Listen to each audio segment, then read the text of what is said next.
1 plus 2 plus 3 plus dot dot dot dot plus 50 সমান কত? এটা হচ্ছে n সংখ্যক স্বাভাবিক সংখ্যার সমষ্টি। আমরা জানি n সংখ্যক স্বাভাবিক সংখ্যার সমষ্টি নির্ণয়ের একটি সূত্র আছে, সেটা হচ্ছে n ইন্টু n প্লাস 1/2। এখানে n এর মান কত? n এর মান 50।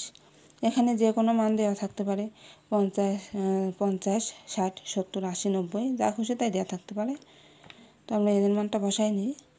50 ইন্টু 50 প্লাস 1/2।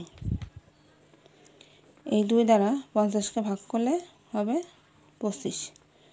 তাইলে 25 গুণ 50 আর 1 51। 25 আর 51 গুণ করলে হবে 1275। আমাদের উত্তর তাহলে 1275।